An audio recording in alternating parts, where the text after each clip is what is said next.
All right. So I've been putting it off and putting it off and putting it off. So finally tonight, I was like, you know what? Just pull the trigger and go ahead and record. So welcome to episode 18 of the Throws Genius Highland Games podcast. I'm going to be recording it, recording the body of the episode in Anchor and then uploading it. My hair is doing some fantastic things tonight. So welcome. So I'm going to be working on putting more content here on my YouTube page, on my YouTube channel, as you can maybe see. I'm sorry, I keep on shaking my desk and my computer is on a wobbly thing. Anyway, focus. All right. So I figured I would just, instead of putting it off another day, I figured I would just go ahead and record. So trying to get this up on YouTube. So I figured I'd just go live while I'm recording. So here you go. And here we go. Okay. What do I say for the intro?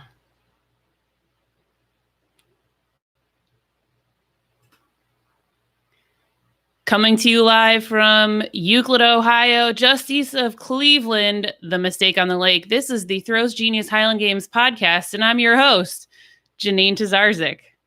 Today, I'm going to give you a little bit of a breakdown of my last couple games. I think I have had 3 since the last podcast episode that I recorded, and I will tell you, they have been some pretty good ones. 3 of my better games. The last 2 probably, definitely, quantitatively, I can say the last 2 games were the 2 best full games that I've ever had. So pretty exciting. So stay tuned for more. All right. So that's the intro. I see someone's watching. I turned off comments because I would be distracted if I was replying to those. And this will have no meaning for those of you that are watching this not live. All right. All right. So now I'm going to start recording. I can do this over here. So it looks like I'm looking in the direction of my camera. Oh my gosh. Thank you all so much for joining me today, for tuning in. I really appreciate all of the listeners of the podcast. My name is Janine Tessarzik. If you don't already know, I'm an elite Highland Games heavy athlete. But if you're listening to this, you already know that. So let's get right into this. All right. So the last podcast episode that I pushed out was a recap of games. Oh, Lordy. On May 22nd, that was that games that I broke down. The Brotherhood Panoramic, 2 games. That was an absolute blast. Since then, I've had 3 more games. There was a Finger Lakes Highland Games on June 5th. Was the Genesee Country Village and Museum. It was a games there. I competed there last year as well. We had a team games there last year. Out kind of near Rochester, New York, which was neat. My family came out to see me throw. My mom came out to see me throw in that one, and my aunt and uncle, and my cousins. So that was pretty cool. And then, last weekend was the Alaska Scottish Highland Games up in Palmer, Alaska. Oh my gosh. Seriously, like the most beautiful place I've visited on earth in Alaska. But we'll get to that. Let's rewind it. Let's take it back to the Finger Lakes Highland Games. So Megan McKee came went west from Vermont to compete from her new home in Vermont to come and compete with the Buffalo Heavies crew out there at the Finger Lakes Games. And she won it. She did a fantastic job at games. I finished second, and let me see what the highlights were. I'm looking at my spreadsheet because I am a data nerd, and I love my numbers. I love my datas. I'm trying to for you if it'll mean anything. I threw 30 feet, 8 in the brain bar, 37 even and open.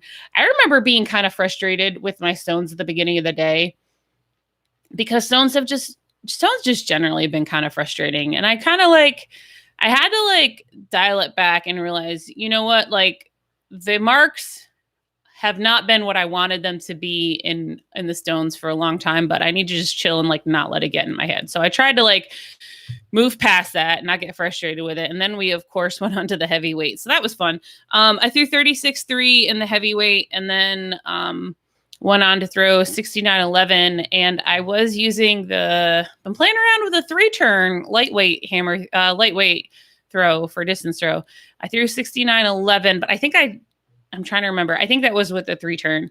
And I felt pretty good about that. I feel like my marks have been coming up with the 3-turn. I can talk about that at the end a little bit more too. And then heavy hammer 68.11, it's decent. Light hammer 88.8, decent again. I get pulled in 11 o'clock on the caber, decent. 26 on sheaf, decent. I cleared 17 on wob, which ties my PR. And I think, that's the first time this season I've cleared 17. So I'm very stoked about that. I definitely have more in me though. After I cleared 17, we maxed out the standards and it went up to like 17.3. And I am, oh God, I don't want to say it. If you know anything about the heavy athletics, you know what I'm thinking. I definitely have had adequate elevation for much more than 17 feet several times this year. Have had some really massive pulls. And I think one of the things that I've realized over the last couple of games is I need to come in later. I've been coming in way too early. I don't want to say way too early. I think I've been coming in at like 14. And so I pushed it up. I came in Alaska. I came in at 15. And I think I'm realizing like, I pretty much, unless something is really off, if I'm hurting or something, I pretty much have 16 in the bag. Like it's pretty good clearances at 16. I mean, I went 15 in wob one time this year. The only time I went less than 16 feet was the opener, the Tundra Games in Columbus in March. And I had not been throwing much leading up to it. But now that I'm like in the groove, I mean, I went 16, 16, 16, 6, 17, 16, and then 16, 6. So like, I feel like I maybe need to start coming in at 16, point being. And that, that's interesting. Like that's definitely one of the strategic aspects of the height events is figuring out, what height you want to come in at. And for myself, when my technique was a little less consistent at the lower heights, I really felt like I needed to come in quite a bit lower because it would take me a few throws to hit my groove. And so if I'd been sitting for a little while, it was like a catch-22. If I came in at like 12 or 13, then I would be, a little bit tired. I wasn't able to hit the higher numbers. But if I came in too late, I was definitely concerned. I don't know if it was valid or not. Definitely concerned that I would struggle to be dialed in enough to be able to be confident enough to like clear the height, because the higher the bar gets, the less margin of error you have. You can peak way in front or behind the bar. If your wob is peaking at 16 feet, you have a good margin of error in front or behind the bar to clear it if the bar is only at 13 feet. I don't know if this is making sense to anyone that's outside of my own head right now, but I'm picturing like if your parabola goes high enough, it's not there's a bigger margin of error for where you can line up. So that being said, my wob has been going much higher. Like I see it going well over 17 feet. I've seen that at a couple games this season.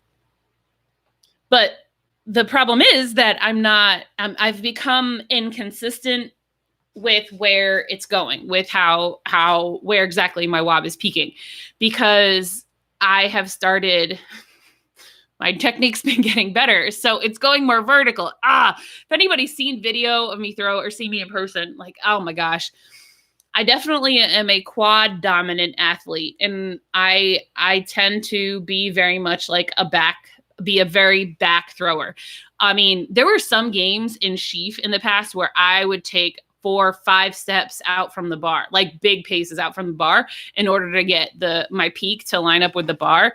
And that's definitely gotten a lot better. It actually was something that I struggled quite a bit with at the Arnold last year because my wob was going very vertical. Something just clicked in practice that week, but it meant that I was going super vertical, but I wasn't super consistent with it. And it was a freaking 16-pound sheaf. So I struggled to really dial in where to stand to, in order to clear the bar, but that's okay. You know, you live and learn. It's all about who is the best on that day, right? In those given circumstances, everybody's got the same conditions and you just try to do the best that you can on that day. So all that being said, I have a games this weekend up in Hammond, New York. It's a USA versus Canada challenge. And I think that I am probably going to come in at 16 feet. Again, unless something is really feels off, like I said, I think I'm going to come in at 16.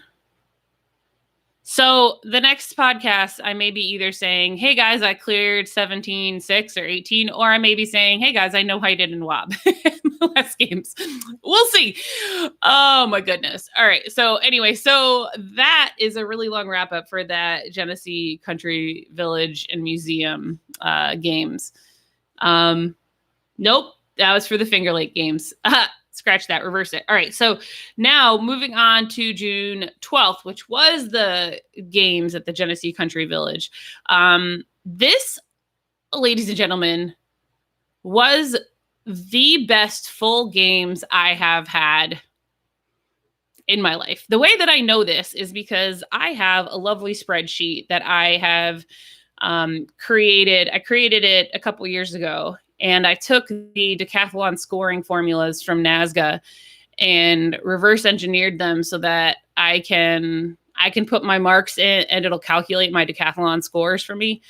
And so using that, I have a few little, simple formulas, but I can figure out my my average points per event for that games, and then, multiply that by 9 and can calculate out if it was a full games at that rate, how many, that point scoring rate, how many points would I have scored in an overall games. So I can compare one game against another. I know it's not 100% accurate because the point values that I typically score, it varies from one event to the next. I think my strongest, if you're in the women's class, not in the A, but just in women, you can score a max of 877 on caber. So, but caber's a pretty consistent thing. Other than that though, heavyweight is my highest point scoring event. Go figure. I'm actually kind of surprised by that now that I look at that. But other than heavyweight for distance, my two strongest events are definitely the height events. So depending on what is included in the games, whether it's my stronger events or not, that will skew the calculation if not all 9 events are included. Okay. Anyway, I'm rambling, but I'm happy to share that. If anybody is interested, shoot me a DM or something. If you're interested in getting a copy of this Throws Marks, a blank copy of this Throws Marks template. This can also be useful. I think we're going to use something similar to this weekend at the Hammond games to be able to do the team scoring, to be able to compare the different classes to each other. I think. I don't know. Not totally sure. Anyway, but this Genesee Country Village, blah, blah, blah, blah, blah. This games on June 12th was my highest point scoring full games. I have a games where I scored my average, points were a little bit higher, but it was the Dayton, it was October 26th in 2019. It was the Dayton indoor qualifier for the Arnold. My point average was a little bit higher, but we only did 5 events. And they were sheaf and wob, my 2 strongest ones. Caber, also, I think I may have had the best score on the day, so that automatically would put it at the 877. And then we did heavyweight, and I did decent at heavyweight. So high scoring points for me. So I'm discounting that one. That was a very good games for me. Okay. Highest point scoring total My decathlon score for that games was like 6,600, a little over 6,600. Okay. So event by event though, I hope you guys appreciate this. So my Bramer was 29.2, so I was down a little bit. But then, ladies and gents, I finally, after, oh my gosh, how long has it been? And I apologize if I'm moving closer. It's been since May 18th, 2019. That was how long I'd had the same PR in open stone. I had tied it at 1 games last year, but I finally broke that PR. My old PR was 40 feet 10, and I went 43 feet in open stone.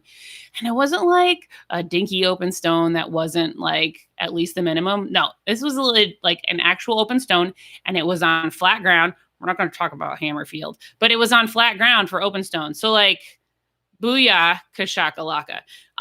I do not like practicing my stones. I get very frustrated because my last like major competitive experience with the shot put when I was throwing at Ashland University, I practiced and practiced. I probably should have gone 48 feet that year. Did I? No. For most of the indoor season until we got to the indoor GLIACs, the indoor conference championship, the best I threw was like 44 feet and change. And then literally my last round throw, I managed to actually get a fraction of the separation between my upper and lower body. I'm a glider. A fraction of the separation between my upper and lower body that I'd been able to generate in most practices.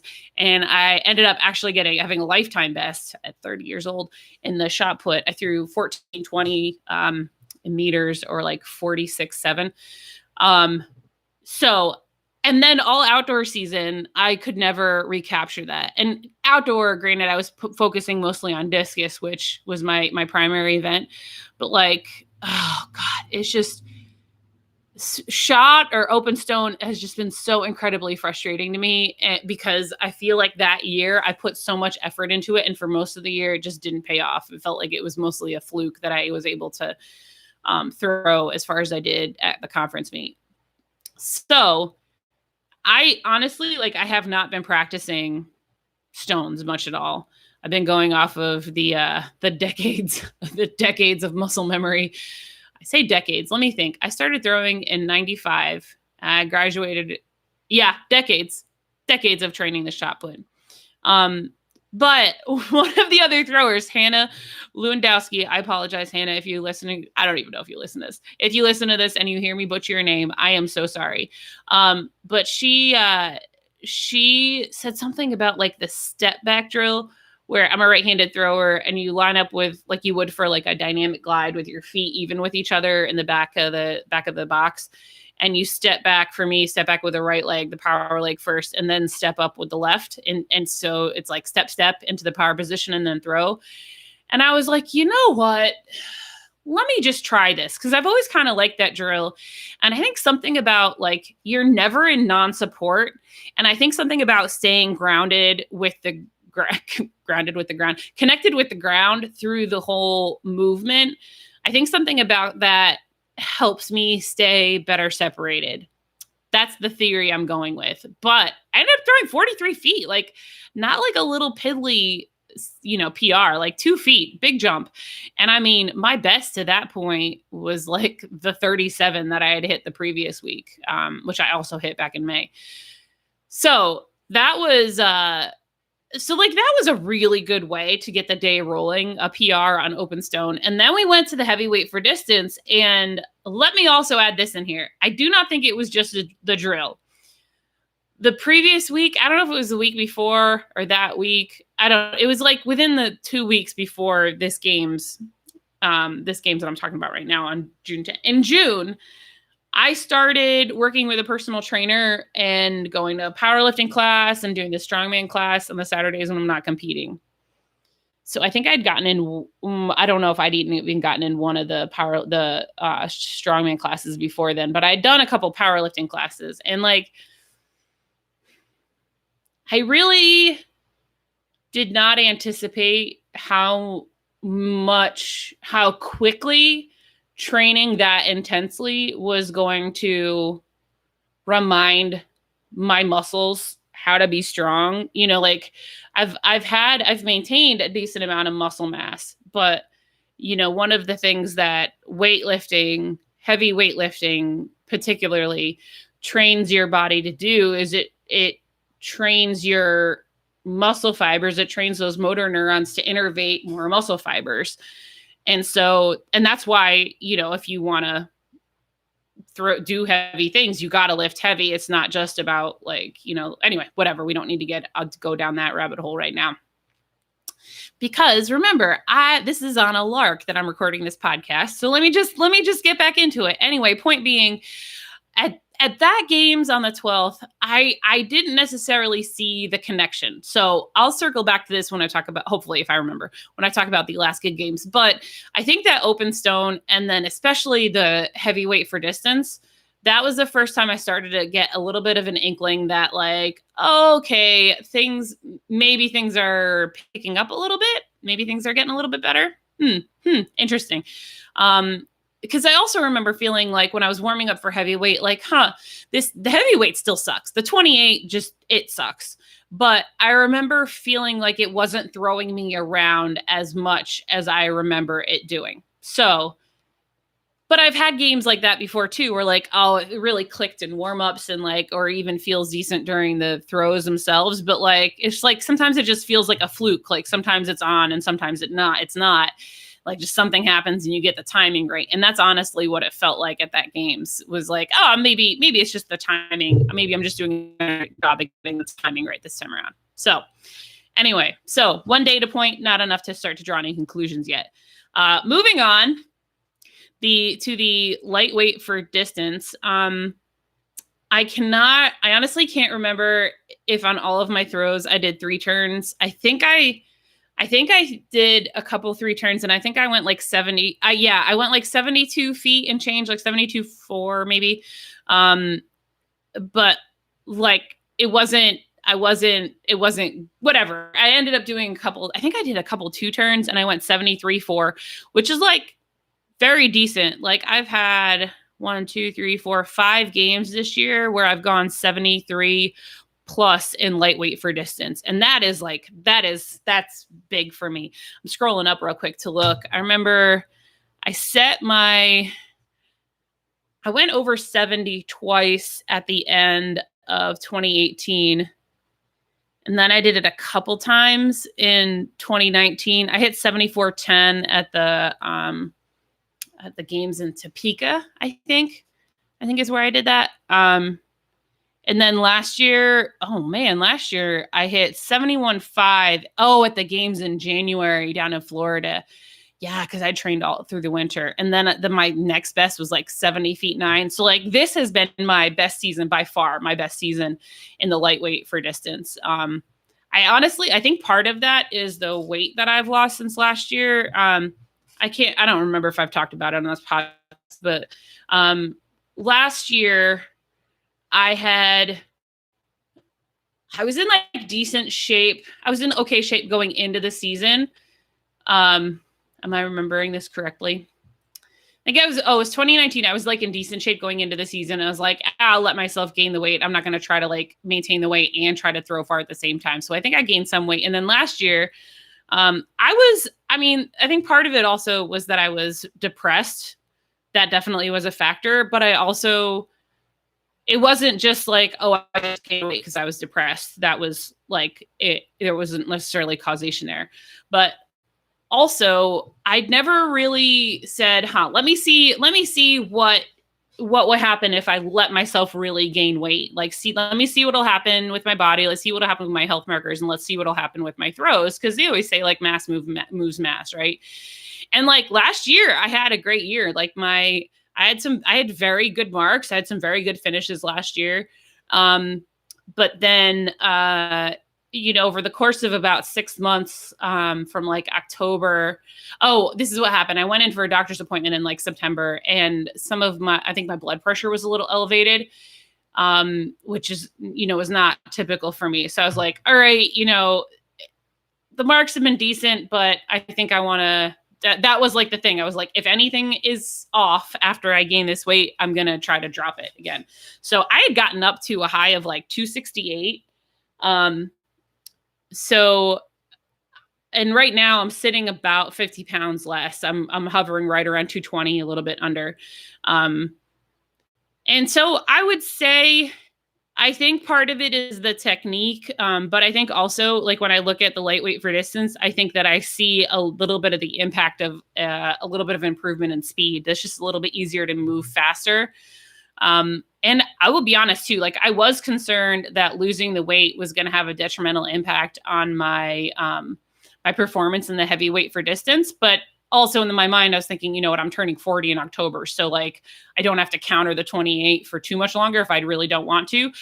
But what I've seen these last two games is like, even with the lighter body mass that I have now compared with, you know, last year, getting a little bit stronger definitely compensates for that. So anyway, so lightweight, I went 73.4, and like I said, like 72 feet and change with the 3 turn. And keep in mind, 2 games before that, the Brotherhood pandemic, I set a PR at 75.7. So very, very, very close to a PR there. Then the next event, when you look at heavy hammers, I went 75.2. PR, baby. And I'm using blades. And I was looking at this. I've gone over 71 feet 4 times this season. And I had been wondering, like, because I hadn't PR'd for a while. This is the first time I PR'd with blades. But I was like starting to doubt, like, am I really, are the blades, or not doubt, but like question, like, I'm really working these blades. Is it really going to pay off? And this is why I love this spreadsheet, because it's so easy to get caught up in like one data point. But when I'm able to look at the spreadsheet like this, and I have some like, I have the formatting. So I have the scores, the decathlon scores, like color coded. So the better the number is, the greener it is. And the lower the number is, it goes red. So it's like a traffic light gradient. So I can really easily see where my highest numbers are. And I mean, my hammer marks have definitely been stronger since as I've gotten more accustomed to using the blades. So 75.2 in heavy hammer, and then light hammer, I went 91.4, which my PR is 92.4, which I hit that, I think, at the IHGF All-American Championships, I think, last year. That was a PR. And my PR before that was like, oh no, I tied my, no, sorry, correction. I went 91.4 last year also. My PR is from the Capital District Scottish Games in Altamont in 2019, Labor Day weekend. But to go 91.4 and like tie my best from the previous year, and that was a seasonal best, like, that's pretty cool. Then I got the caber was maybe a little too easy for our class. Pulled a 12 on that one. Although Haley Gow, she dominated the caber. She pulled 3 12s. And I think my first attempt was like an 11:45 or 12:15 or something. So even though my next 2 were 12s, she got me because she was super consistent.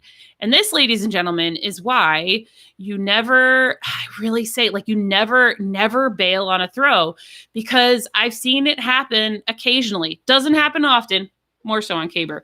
But like, even on some of the other events, if you get 2 athletes that tie and they go to your next best throw, like, do you want to be the person who loses out on that tie break because you fouled your other throws because you didn't want to have a sucky mark on the clipboard? Or do you want to be the person who's like, I kept all my throws, and because I did that, I won the tiebreaker and I won the event, whatever. Anyway, all that to say, light hammer went very well, and I am feeling better and better using the blades. I have started to feel in practices and in the meets, feel how to actually like pull against the boot and like actually like starting to work the ground a little bit. And I think I'm starting to see that in my distances as well. And then, okay, so caber. And then I went 28 feet in sheaf. Very excited about that. And 16 feet in wob. And I was exhausted. End of the day, yeah, very tired. So that was that games.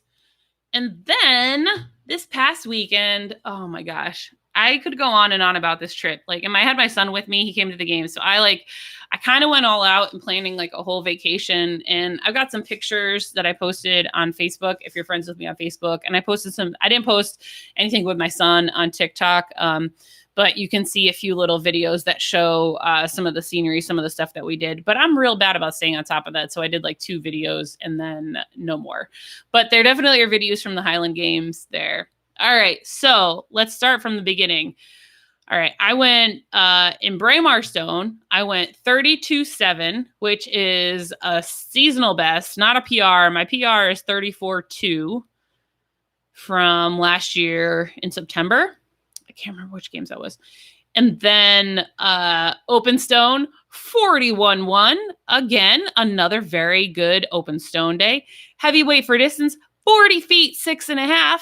Now, I did not forget. I was going to talk about this. So the previous games, I was like, maybe this is a fluke. It's just clicking. It just happens to be on. But then when I was warming up for the heavyweight at the Alaska Games on the 26th, back in blah, blah, blah, start that over again. When I was warming up for the heavyweight in Alaska, again, I was like, I actually feel in control of this. And I realized the work that I've been doing, even though it hasn't been, like, I think I got this mindset from being involved in college as a college athlete and as a college coach. Like, if you're not lifting 4 times a week, like, your results are going to be suboptimal. But like, dude, like, I have the underlying musculature.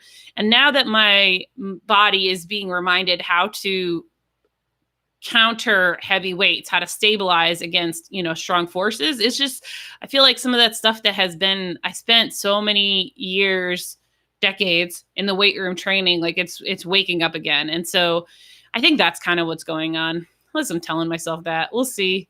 Watch how I do this weekend. Hopefully it'll go all right. So yeah. Ooh, okay. It's almost 2:00 as I'm recording this. Blah! All right. Anyway, so I went 40 feet, 6.5. I was very proud about that. And then we rolled right into lightweight, and I wished that I had said, no, let me take a couple maybe one warm up to just like remind myself, because in the past, the footwork for, even if the timing is different, the footwork has been the same when I was doing 2 turning for heavyweight and for lightweight. And God, we took so many warm-up throws the previous week, which is, I think, why I was so blitzed by the time we got to WOB. Anyway, but we went right into it, and I was like, oh, shoot, I need to remember how to do 3 turns. And so my first throw, my thing just stopped recording. Let's start recording again.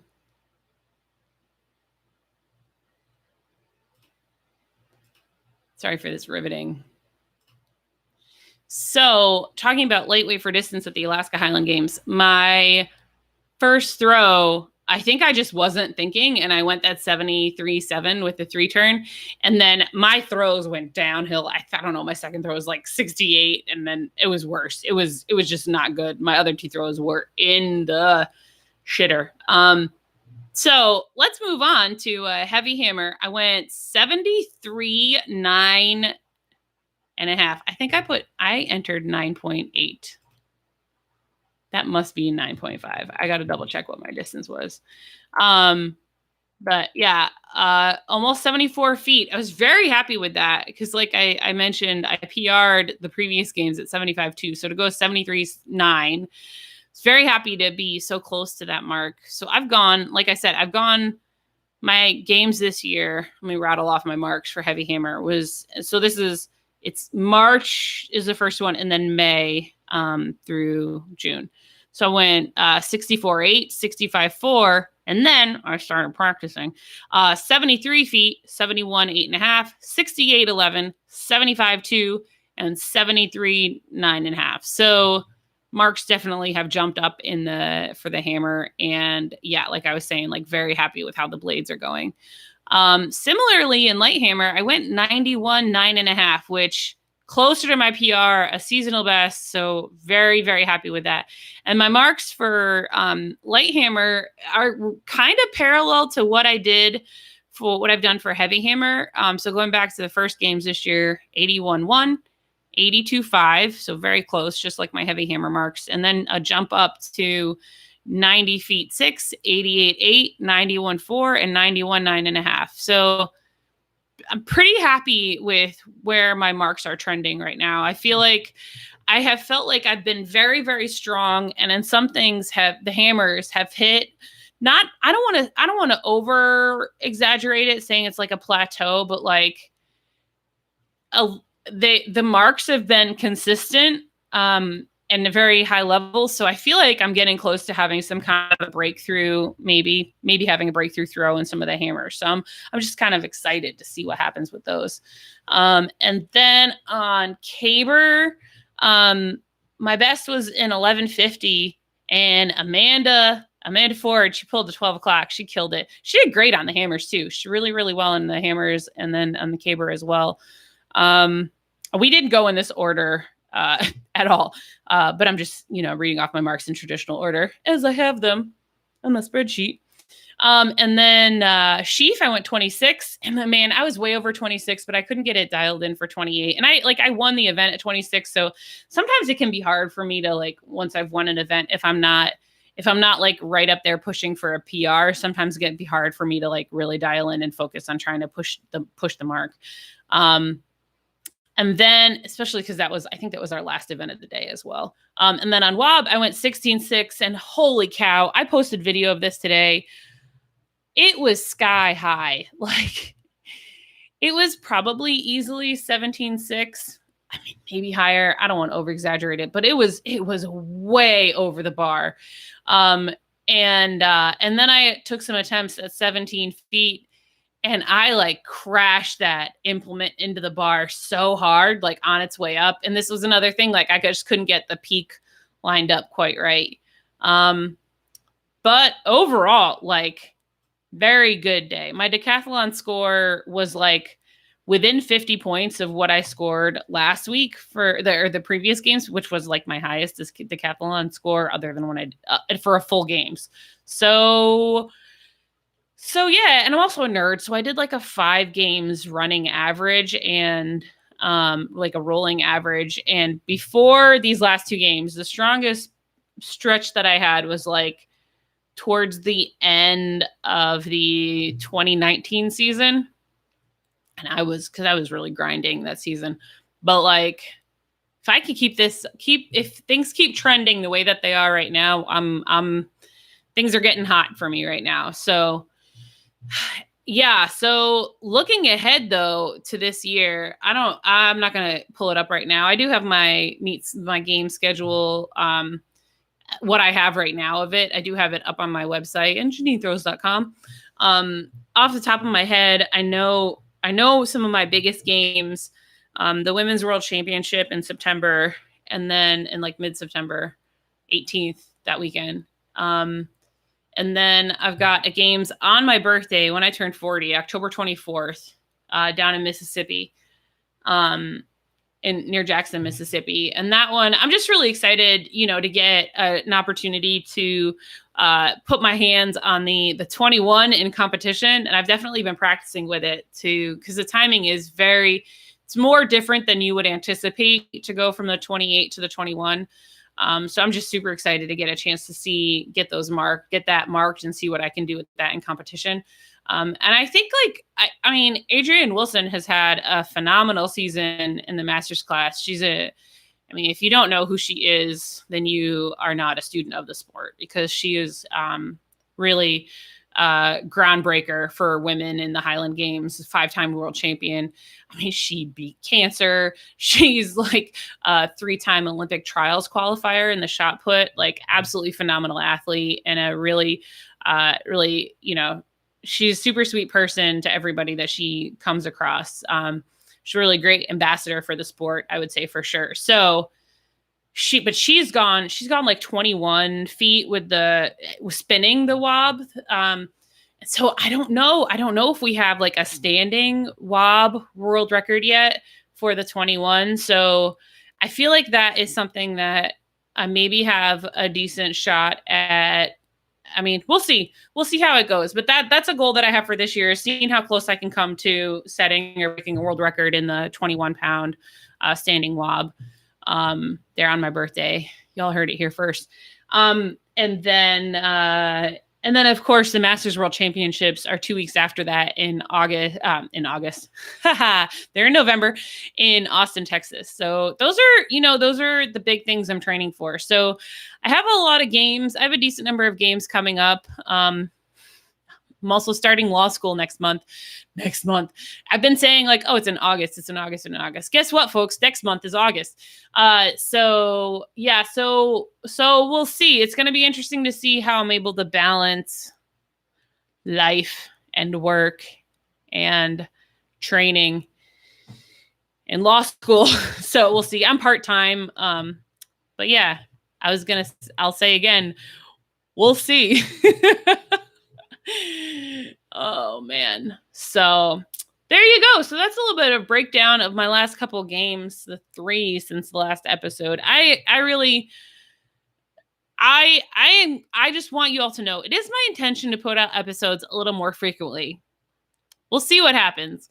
And I am unrelated to the podcast. So some of you probably know me from TikTok. Like that may be where you've heard of me if you don't know of me from the games. And it's been really exciting to see how the way that the platform pushes out videos to people who do not follow you it's been a really exciting opportunity to get my Highland Games content, get Highland Games, show a woman in the Highland Games to like literally millions of people.